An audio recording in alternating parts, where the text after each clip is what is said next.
This is a presentation of the Sports Source Digital Network, presented by Hearthside Bank.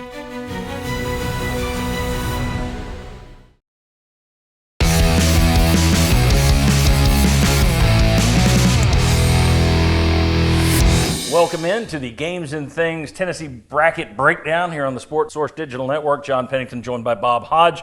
Got a couple guys in the back that are waiting to come in. Will West, Chuck Cavalaris. Might have a surprise guest drop in a little bit later. Because Tennessee went all the way to the finals, we had some guys that were scheduled to be with us today, and instead they wound up in Nashville. So, as usual, Tennessee won just enough to screw me. All right. Everybody's seen the bracket so far, but let's take a look at it. You got Tennessee in with Houston, which was kind of the projection, and certainly when they lost to Florida, the mystery was gone. So Tennessee second, Houston number one, also in that bracket. The 3 seed is Kentucky. The 4 seed is Purdue. Got a little history with Tennessee. A little bit of history in the NCAA tournament. Yeah, last 3 times you've played them, they've put you out. Bob, when you look at this region, overall thoughts? Overall, first thing that I think of is when we were looking at it Sunday morning on the Sports Source, and we had Tennessee basically going against Houston as the 1 seed, Tennessee be the 2 seed, and the other games lined up, and I thought, boy, I want that bracket. I think this is a better bracket. I think some of the teams that Tennessee might have had that were projected to be against them are gone. I think this, now, have I sat there and watched much UCLA or Troy or High Point? You've watched a lot of High Point. Well, okay, secretly. That's your low point. I really think that this is as good a bracket as Tennessee's had a long time. All right. It does shape up your way. We were talking to Will West before this thing. The thing that works for Tennessee is a lot of these teams play your style. Now, if Kentucky doesn't, you're going to have to pray that they don't hit 500 threes again. But for the most part, you don't have anybody here that's really an up-tempo, up-and-down-the-court type group. A lot of these teams, whether it's Kelvin Sampson at Houston or some of these other like Purdue, these are not going to be teams that will run you out of the gym. So they're liable to be in a muck and muddy game like Tennessee wants to be in. And I think Rick Barnes does that as well as anybody in the country. Are you going to have to get out of this bracket, to get to be the representative that goes to the Final Four? At some point, are you going to have to score 85 points? Yeah, you probably will. Tennessee's capable of doing that. But I also think they're capable of taking the majority of these teams and holding them in that 60 to 65 range, which is where Tennessee likes it. Agreed. Now let's start with where Tennessee begins this bracket. And then I don't want to step too much on Will and Chuck's toes, but we'll get their take on these in just a second. When you look at Tennessee versus Wofford, offensive efficiency 67, defensive efficiency 231. To put that in perspective, Tennessee wound up in the nation number 3, Wofford 231, so I wouldn't worry about – I mean, look, if Maryland, Baltimore County can beat number 1 Virginia, anything can happen in a tourney. Yale beat Auburn last year. St. Peter's beat Kentucky. It can happen. But Wofford isn't one that on paper scares you very much, so you just kind of fast forward there. Here's the thing that I find interesting about it. I don't think this is a great get off the court for Rick Barnes, that it's Tennessee versus UCLA or Utah State. You got some history that I think maybe a lot of people around here have kind of just moved on from that. I got an email today from somebody who hasn't moved on. Well, they haven't moved on from that. But, yeah, the UCLA thing. And that was before the bracket came out. and here's the deal. I like playing UCLA because of the brand. Yeah. You know, fun, but yes, that is going to dredge up some things from 5, 6, 7 years ago. Yeah, I mean, you'll be going against UCLA and Mick Cronin. Mick Cronin was the guy that UCLA hired when Rick Barnes went to the altar, came close, didn't do it. It broke down as UCLA didn't, basically, they weren't going to pay his buyout at Tennessee. And that was it. And then there was a lot of talk of, I prayed on it and I thought about this and I thought about that. The bottom line was, if UCLA had paid your buyout, you'd have been bye-bye, which that's the business. I also remember about 3 years into Cronin's tenure there, people were saying, oh, they made the great choice. Oh, man, look at that. Yeah. They didn't want Rick Barnes. So, yeah, there's some history with that game. I like the history of UCLA, though, and I think that'll be it if both of them get there. Yeah, and if both of them wear traditional uniforms. We're old guys. We can say that. Let's go gray. All right. Or black. UCLA showing up in green. All right, so UCLA, Utah State, Tennessee, Wofford. Then you get into Kentucky, and I'll let you feel about Kentucky differently than I do, so I'll let you say that here, and then we'll kick it to Chuck and Will for some Papa Shot. If Tennessee plays Kentucky, I'm good with it. Yes, that is the team out of this bracket. That is the team that scores the ball, as people like to say. Right. Okay, they score a lot and they shoot a lot of threes. I don't think Kentucky can have 3 games in a row against Tennessee like they had the first 2. That's what I said about after the first one. They can't do that twice in a row. I mean, the game up in Kentucky, the second game, Tennessee lost first one at home and went to Kentucky. It was a very close game till about 4 minutes ago, and then suddenly Kentucky just starts hitting threes. No. If you're going to shoot 5 feet behind the arc, I'm going to take my chances that you're not going to shoot 50% again. Hopefully you didn't step out of camera there. All right, good deal. John if I did, I'm back. John Pennington, Bob Hodge. We'll be back just in a second, but next, let's kick it on over to Will West and Chuck Cavalaris. The Papa Shot, they're going to talk more, give you their take on Tennessee's opening game against Wofford and then UCLA or Utah State in the next round. Will? Thank you, John. I'm here with Chuck Cavalaris. Play a little Papa Shot thanks to our friends at Games, and thanks, Chuck. That Midwest region sets up so unbelievably well for Tennessee. Let's start with that first quadrant. You get Wofford, the 6th seed in the SoCon that ends up winning their conference tournament. And then the winner of UCLA, Utah State. That ain't bad. I know. It's almost like a dream matchup, isn't it, when it came out? Wofford is a very bad defensive team. Even for their league, they're bad. To me, that should be, if it's not a blowout, you win easily. And then you look at UCLA and Utah State. I'm not so sure Utah State is not the team to look to pull that upset or to win that game there. I'm not so sure it's going to be Tennessee and UCLA. Utah State shoots a lot of threes. Utah State hits a lot of threes, shoot 36% as a team. But UCLA, good against bad teams. Haven't really beaten 2 teams to the pulse all year long. I agree with you. I think Utah State's going to be Tennessee's second-round opponent. Does a higher scoring, higher volume 3-shooting team concern you for Tennessee? Yes, it does. Yeah. Because we've seen Tennessee, what did they do in the SEC championship game? Yes. Tried 33s, right? Yeah. And if you're not hitting, then that's when it really starts to wear on you a little bit. Utah State, I think, is a team to watch there. I really do. Take a shot, Chuck. Sure. You go ahead. I'm not used to doing this without having a couple of beers, so hang on there. Look, the thing I love about this setup is if you look at the overall Midwest region, it's a lot of teams that play like Tennessee with coaches who aren't as accomplished at it as Rick Barnes are, with lesser players on their roster than Tennessee has right now. I just look at this as the perfect setup. If Tennessee and Rick Barnes were ever going to make a run to the Final Four, to me, this is the one team that concerns me is Kentucky. I know. Kentucky's the wild card because they can score 90 points and want to score 90 points a game. And Kentucky has to get healthy, right? Yeah. I mean, and they still have a good lineup, but that's been their bugaboo all season. And I'm not going to discount them being able to shoot threes. And if you play them, that game is going to be in Indianapolis, right? So you know Big Blue's going to show up there. Now the key is, can Kentucky be there? Because they played well against Tennessee and not against some other teams. Illinois is a tough out, but Tennessee's beaten them. Right. Tennessee, I think they have something for Purdue.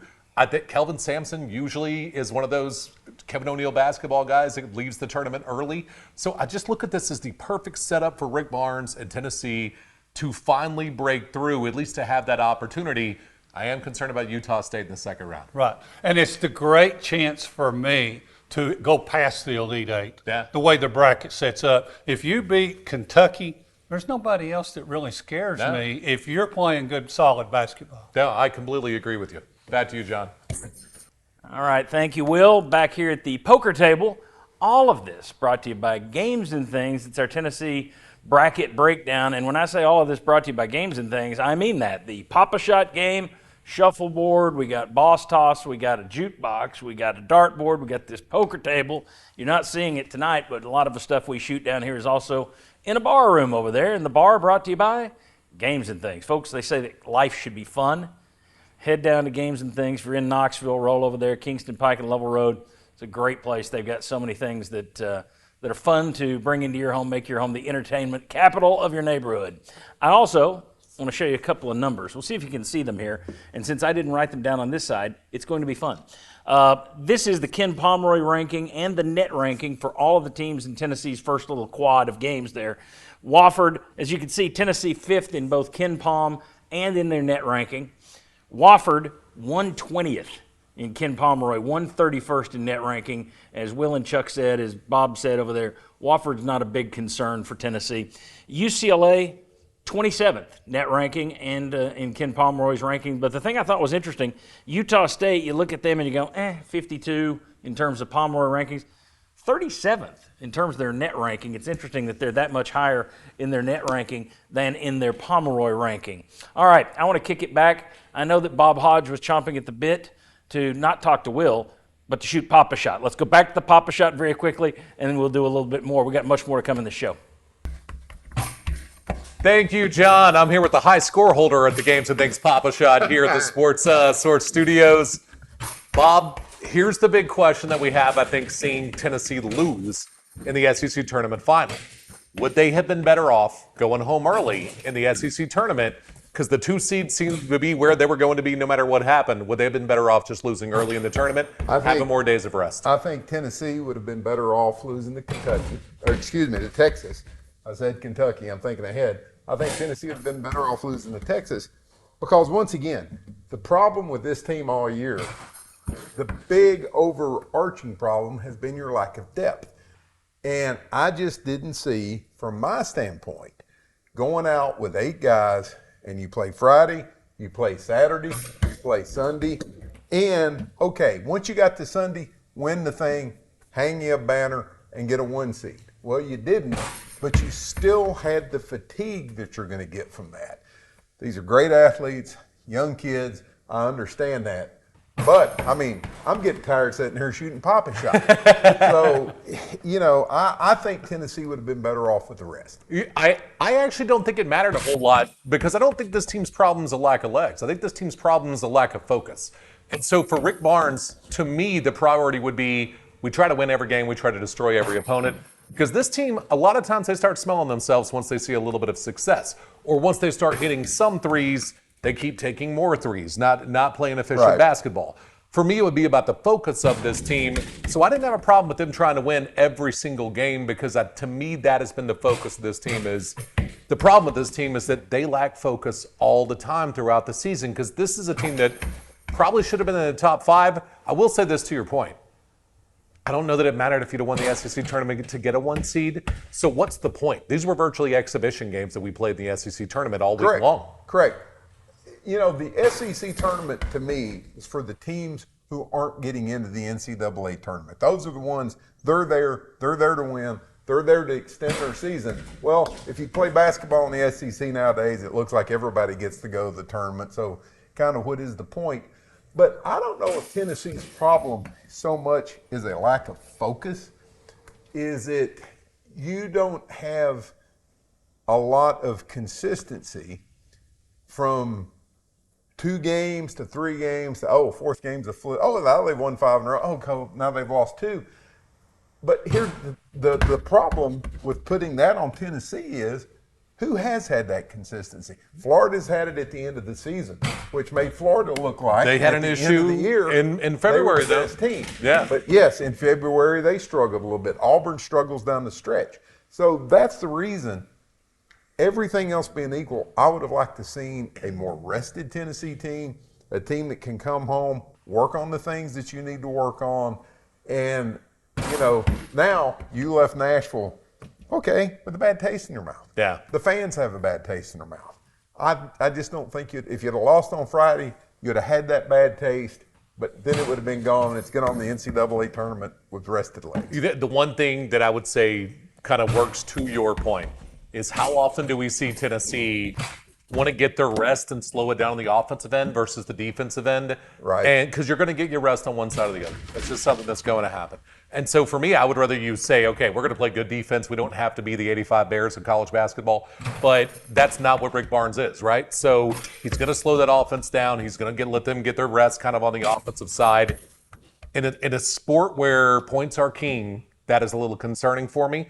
But I will say they are fantastic. Tennessee staff is when it comes to recovery and everything that they use like that. Right. It's going to be on Rick Barnes not to overwork his team in practice. And after I think what that's happened true against too, Florida. because in past years that has been a concern. Did Rick Barnes take a thinner team than what other people have and work them down to basically the nubs? Run their dang legs off. So we'll say I don't think he will. I think he realizes what he's working with. And I just, my biggest thing is I'm hitting half these shots, not even looking. So there you go. That's Bob Hodge. Back to you, John.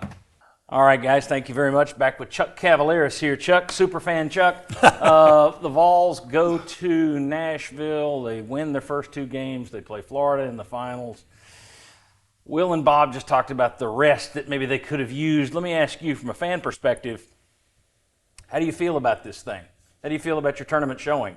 I know we've been doing this show for 20-something years. I know that typically everybody can say, oh, I want to go, and we'll be in the finals, and that's great. And as soon as you lose the finals, it's fire Rick Barnes. This was a terrible team. They're not any good. So where are you right now? I'm not angry? nearly, no. You angry after that showing today? It was disappointment. But we were talking on the Sunday Sports Source, John. We saw this coming. Yeah. I think Florida should have been the #1 overall seed. I agree with I you. think they're the best team in Yeah. the country. You've beaten them once. I just hope maybe you'll get a chance to play them again. But for Tennessee right now, I do think you need to work on Tennessee. Yeah. There's some things there that you got to get Meshack going. I mean, you got to get some offense out of him. Milicek goes in the game. He's a foul waiting to happen. You're just not getting enough out of some of the guys that are offensively have got to do more. See, and that ties into where I wanted to go with this. I think you saw today when Tennessee goes out in the NCAA tournament, and 67 of the 68 teams will, so I'm not picking them to choke and die. Everybody loses in that tournament, save one. So when they lose, I think it's going to look a lot like what we saw versus Florida. Yeah. I think it's going to be you start jacking up threes because you fall behind, and you run into foul trouble. You can go ahead. Is that your phone? I didn't think so. Well, we'll just have to. But yeah, Is it Joe Lenardi? Yeah. Hey, we're happy with the seating, Joe. Yeah. When I look at this, I just think some flaws in this Tennessee team were exposed. But I don't know what you can do. You play an aggressive defense. Barnes teams are always in danger of being called for a lot of fouls because they play aggressive defense. Right. And you just don't have a very deep team. So I'm afraid all it takes is one guy to get in foul trouble, and you're in deep crap for this team. Well, I think it takes multiple guys to get into foul trouble, but you've got some key guys there. I mean, today, look at what Gainey did. I mean, that's a career high. Yeah, and have that work on the scoreboard. Well, I mean, he's the one that kept you in the game. What hurt you so much in this, and we've talked about it, Chaz Lanier, he was pretty much shut down to me. Well, I think he ended up with like 11 points. They really hounded him, and he hit some shots, but you've got to find some scoring. Meshack just can't be a catch and pass guy. They've played 34 games, Chuck. I don't think they're going to find anything now that's different. I think we know who they are. Well, that's the problem. With Milicek, we've seen it in the second half several games, that all of a sudden he comes alive. Where is it in the first half? And where is Lanier in the second half? Because we see him go well exactly. in the first half. So, I mean, it's disappointment, but how happy were people when Tennessee beat Auburn in the semifinals? Yeah. And you still, in your opener, you played well. Lanier played really well. You beat Texas. I mean, I'm there to win the tournament. I think Florida is going to look at this as a really big building block. They hadn't won the SEC since 2014. Yeah. They cut down the nets, and now they're going with a lot of momentum. Tennessee's got the limitations, and they're just going to have to find a way to play better. See, that I agree with. I don't know. They've got their limitations. I don't know that you fix anything. I think you just have to get on a run and play well and hope that, and I think this bracket may lead to this, hope that you don't run into somebody who is as deep as Florida or can get up and down the court on you. I think that this team is just, I think when they lose in the NCAA tournament, whenever that comes, maybe in the Final Four, but when they lose, I think it's going to look like, oh, wow, Ziegler's in foul trouble. Oop, now Milicic is in foul trouble. Uh-oh, yeah. Meshack, and then you're having to yank guys out constantly, and they talked about on the broadcast during the Florida game that, well, they're just taking you out one volunteer at a time now. And they can replace. Florida was called for more. At one point, it was like 21 fouls on Florida and 17 for Tennessee. Yeah. Yet Tennessee didn't have guys to come in off the bench. They're into it. So when I look at it, I just think that game was a pretty good precursor for what we're going to see at the end of this thing. But I hope I'm wrong, and I think it could be late in the tournament. But I just think we saw the way they're going to end. And I tend to agree with you because, you only lost one game at home all season. That was to Kentucky. They shot really well. When you have your problems, it's when another team, and it's not just threes, John. I think look at the way Florida was getting the ball to the bucket in transition. They talk about how Tennessee's such a great defensive team, but they haven't been turning that defense into points. And then they were giving up a lot of points at the rim. Well, we talked about it before the Florida game on the Sunday show, the Sports Source. And we chatted about the fact that can you get Florida? You could get Auburn to play in the mud with you. Yeah. Could you get Florida to do it? And they couldn't. Now, you held them to 44 in Knoxville, but that game in Nashville was not Knoxville. Yeah, and they were fully loaded. And we kind of brushed on it today. Walter Clayton sprained his ankle like 3 times in the game here in Knoxville. Yeah. He was really showed why he's one of the best guards in the country in the SEC title game. Well, it's disappointing to lose, but my feeling on the SEC tournament, it's useless. I'm sorry. I know people can say, well, you want to win that championship. I would rather win the NCAA tournament. I would rather win an SEC championship over 18 games. That means something. Getting hot for 5 days when you only play 3 of them, no one is ever going to get back together and celebrate the 2022 championship in the conference. Has anybody ever gotten back together and celebrated the 1979 tournament? No, you celebrate a regular season title. So for me, disappointing loss. I know fans wanted it, and I know that the people who don't like Barnes, anytime he loses, they have a chance to come out and chirp. But to me, there was no huge disappointment in that. My only concern is what Will and Bob were talking about. I just hope you didn't run out your legs in a thin team. Right, and that you don't go back and have one of those just killer practices for like 2 or 3 hours, almost nonstop. Exactly. I think now it's time to rest your team and do more of kind of walkthrough practice than some of that really intense man-to-man defense practice. All right, today's Tennessee bracket breakdown. It's brought to you by Games and Things. Also brought to you by our friends at Hearthside Bank. The whole channel is brought to you by Hearthside Bank. They've got banks all the way from southeast Kentucky down through East Tennessee, all the way into Farragut. Just the tremendous way to do your banking because it's personal. We appreciate them being a part of the Sports Source Digital Network. Bob Hodge, Chuck Cavalaris, with me, John Pennington. I want to talk about Tennessee's overall, the top 4 seeds in their region, the Midwest region. You've got Houston as the number 1. They are number 3 in Ken Pomeroy's rankings. They'll play, if it goes to chalk, it would be Houston versus Purdue, team that's beaten you with a lot of different ways. They're 19th in Pomeroy's rankings. Tennessee, of course, 5th. And if it goes as according to seeding, you would play Kentucky in the Sweet 16, and they are 16. So you got 3, 19, 5, 16 in this region. Anybody scare you out of that 4? Do you look at it? I mean, if I was in with Duke, it'd worry me a little bit. If I was in with Florida, that would worry me. I wouldn't want to be in a bracket with St. John's. This, I'm not saying it's a cakewalk. That's not what I'm saying by any stretch. No. But I'm not spooked by anybody in their region. Well, and that's what we think we were talking about, especially when we were looking at the bottom half of the bracket, right? There's nobody, if you get past Kentucky and it's chalk, well then, Purdue brings back some nightmares previous years. Houston is number 1 seed for a reason. Right. But it's not like you've got one of the big guns or you think, we're really going to have to play above our head almost to stay with them. Nobody that scares you, right? Yeah. And Houston plays your style for the most part. I mean, Kelvin Sampson, Rick Barnes, that could be 65-64, and you're happy with that. And that is the reason I think Tennessee got a break.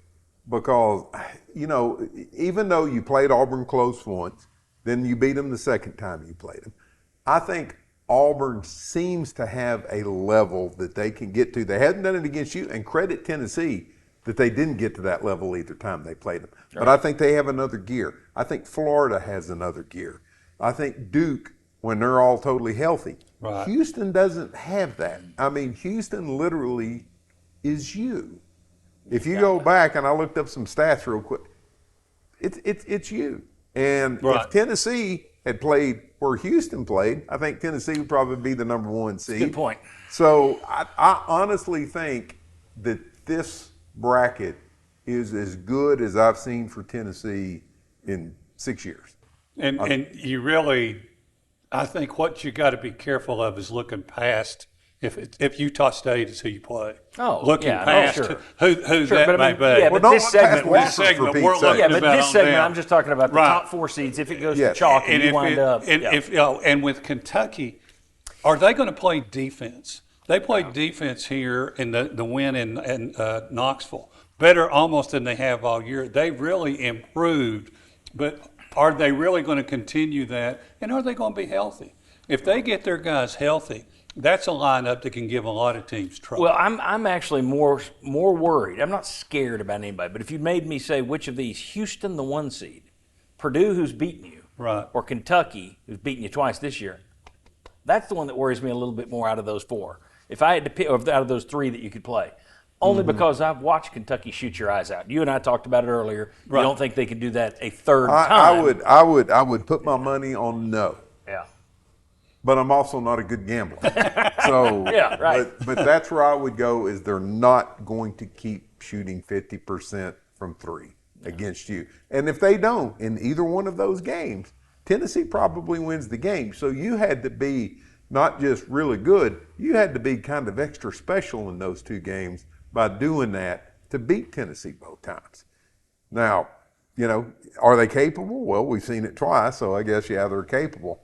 But I would like Tennessee's chances. One last question while we're doing this. Barnes' history. How much does it play a role in your head? Because, you can say it's ancient history, and all it takes is 1 year. He made a Final Four. Yeah. So history would suggest he wasn't going to, but he made one year. But you got to factor it, don't you? Yeah, the guy's it's. It's basically what a 500 record in the NCAA tournament, and over 28 trips. I think this will be 29. And some of the losses were head scratchers to me, where you looked at it, we really shouldn't have lost to that team, or maybe you had somebody that was injured, or you just didn't do this. But is Tennessee going to be 100%, Bob? I think we're going to talk about that and not be worn out. Not have left their best basketball on the practice court. Or left their best basketball in Nashville. Yeah, exactly. And I think something else, and I know this has been talked about in the past with Tennessee players, but Tennessee players know what their coach has done in the postseason. They don't worry, no, that's not a factor whatsoever. On some level it is.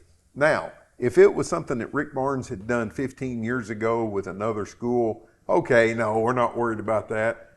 But he's done it here with teams that I think have been as good as this team. So, yes, I think it is a factor. I think it is something you've got to think about. And I think it's probably something Rick Barnes even thinks about. Well, I've heard the same thing you've heard. It's like, nobody's paying attention. The players don't. That's not in their heads. Yeah. The last 2 years, you've had players at the podium when they didn't make the Elite Eight, and then last year when they didn't make the Final Four, you had players at the podium crying because they wanted to do it for their coach. That was the whole thing. We wanted to get it. They know. They know. I just wonder if you get down late, do they start wondering, oh, boy, here we go.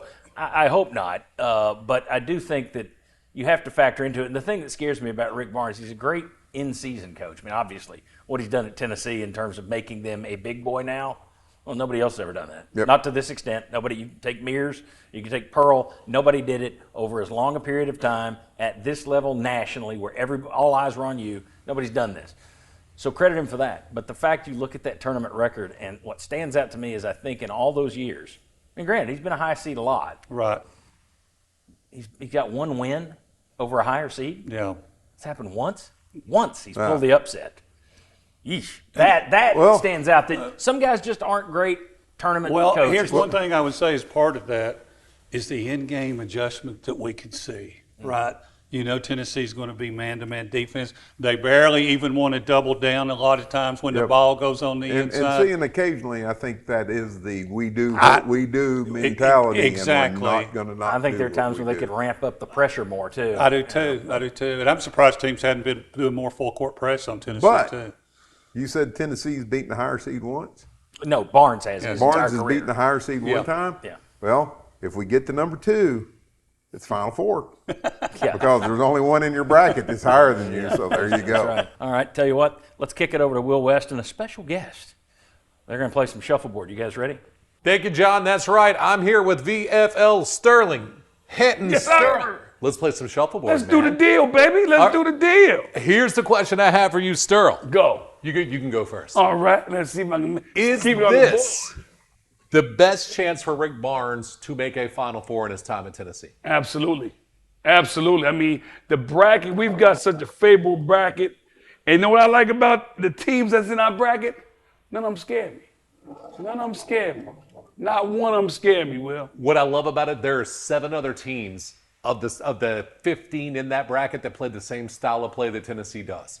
They all do it with lesser talent than Tennessee, with a coach who's less experienced, and none of them have the point guard like Zakai Ziegler. That's a fact, So, Jack. and the point guard matters when you get to March.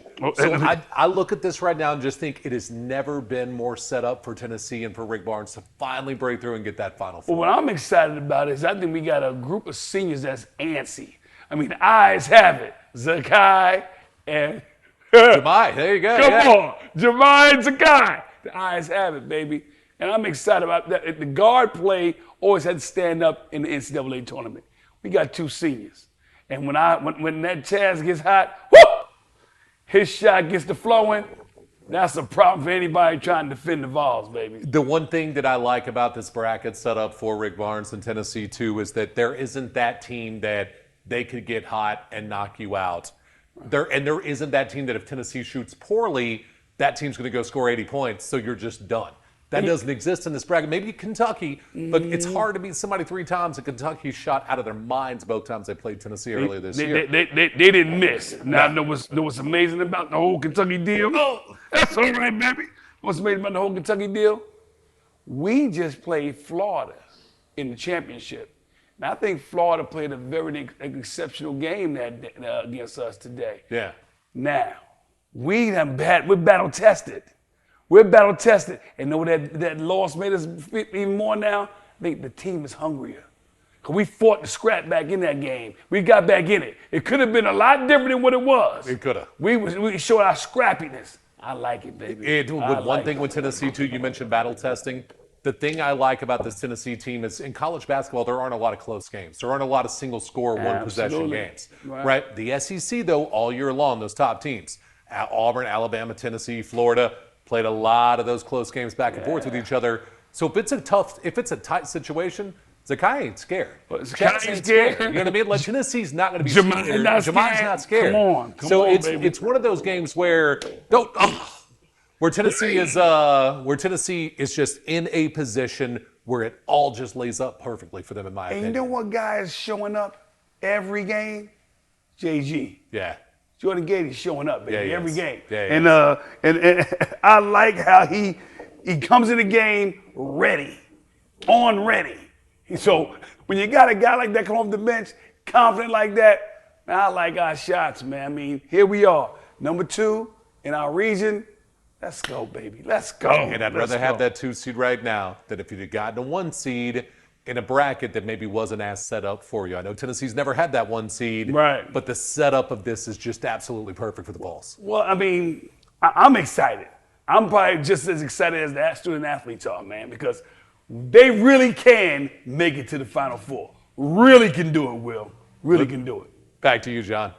All right, John Pennington back with Bob Hodge, Chuck Cavalaris here at the Sports Source Big Board. We got Tennessee's bracket, the Midwest bracket up here. I want to run through it, kind of make some predictions here. We can welcome Will and Sterling can march this way down from the shuffleboard if they want to walk away from the games and things. Shuffleboard.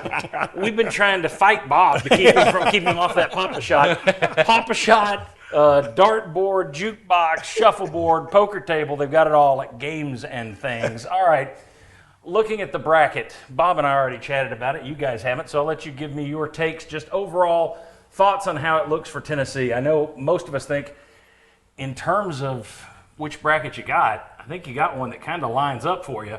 Will, are you taking them all the way to where? Final Four. I have them in the finals altogether. In the finals. I think Tennessee, this bracket is perfect. If Tennessee was in the East, I would probably have them going out in the Sweet 16. But it's because styles make fights. But I'm looking at this. Houston slows it down. Gonzaga, good point guard play, but they've had to play slow because they can't hit shots this year. McNeese State's going to slow it down. Clemson, they don't score 85 plus. Purdue slows it down. Illinois slows it down. Texas slows it down. Xavier slows it down. UCLA slows it down. So you get a bunch of guys that want to play exactly the style of play Rick Barnes does, and they don't have a point guard like Zakai Ziegler. None of them have a scorer like Chaz Lanier. You don't have a Jemai Mashak as a secondary defender off the ball. I just think this sets up perfectly for Tennessee, and you don't have but one team, Kentucky, that likes to score in the mid-80s, high 80s, that if Tennessee has one of those days where they're not hitting outside shots, they can still beat every other one of those teams. All right, so you've got them all the way to the finals, but you got them winning this bracket. So I could put Tennessee all the way through there. Who worries you most on this bracket? Kentucky. If Kentucky more than Houston. Yeah, more Me than too. Houston. I don't even know that I think Houston gets to the point of playing Tennessee. And I would much rather have Illinois or Texas again Yep. than Kentucky. I've seen them shoot your lights out twice. I don't need to see it again. Odds are, as Bob has said, they won't do it again. But they've done it twice. All right. Do I even need to ask?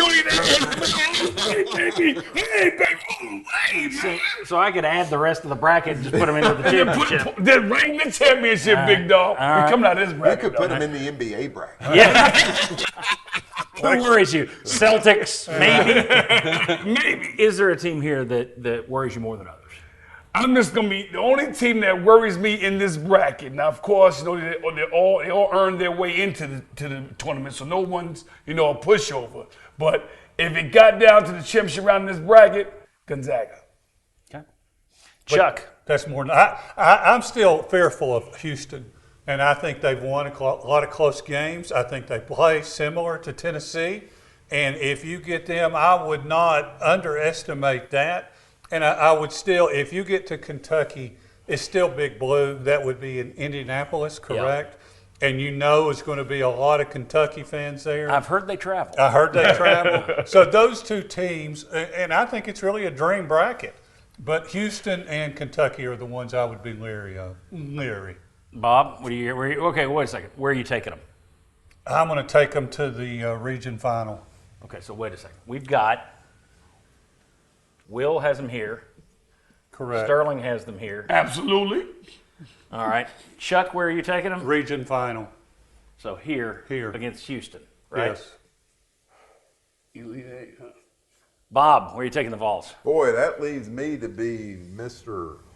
Positive in this Well, I case. started to say, you were going to say Sweet 16, but now you've popped off you've papa-shot it off at how Kentucky's a breeze. Well, and see, I'm not saying Kentucky's a breeze. I think that's what I Tennessee will heard. beat them. My John interpretation bubble.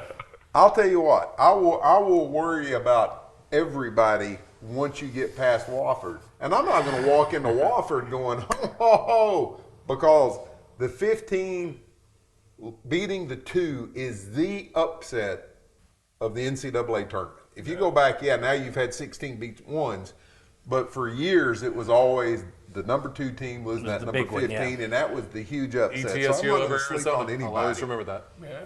But like everybody else said, if Tennessee plays as good a basketball as they're capable of, I think they're in the finals.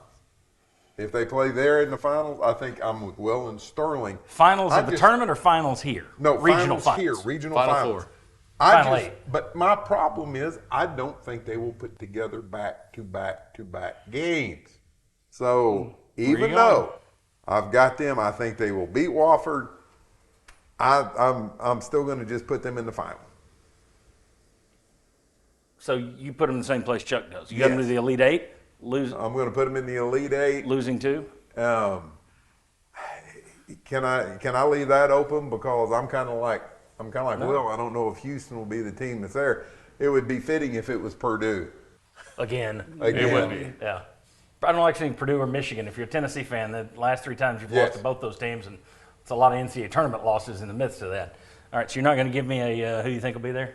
Come on, there's no record. I'll go with Purdue. Okay. Bob thinks out to Purdue again. Just simply because I'm going on history. Yeah. Okay. So that leaves me. Oh man, I don't want to be the negative guy. I don't want to be the negative guy. Mark Pope goes home early a lot. Here's the thing. Rick Barnes' career says he's not going to have a lot of Sweet 16s and Elite 8s. He's had a Sweet 16 and Elite 8 the last 2 years. Does that mean he's broken through, or does that mean he's due to revert to the norm? All right, I don't want to be Mr. Negative on here, and I think Tennessee should beat Kentucky. If you play them a third time, I think you should beat them if you get there, and if they get there. I'll take them Elite 8. And I think Houston is the right matchup. I think that's the one. If you had to pick a number 1 seed to play, that's the one. Right. But I still see that as a 50-50 game. I think that is a toss-up. And I will go with Kelvin Sampson in that one. Not that I'm a big Kelvin Sampson fan, but it's just hard for me to pick Rick Barnes to a Final Four at this point. Well, it's only happened once in 40 years. Exactly. All right, thanks to Hearthside Bank, thanks to Games and Things, thanks to Bob Hodge, Chuck Cavalaris, Sterling Hinton just dropping by. We needed the energy. That's right. Will West, thank you. Thanks for watching. We appreciate you, and check out the Sports Source Digital Network. Subscribe right here, and you get all kinds of videos. We do everything on this channel. We got soccer, we got outdoor show, we got gambling, which you're going to be involved with moving forward. We've got UT, tons of UT. We do special shows whenever there's a bracket. We got Ollie Lane and Ryan Callahan doing a spring football show right now. So subscribe to this. That helps us. Also, if you watch this, if you liked it, click the thumb, because what that does is that helps get the word out to other Tennessee fans. People who aren't in the area may not know about this, and it's a way for them to connect back home. So thank you for watching. Do all that for me, and we'll see you on another program here on the Sports Source Digital Network.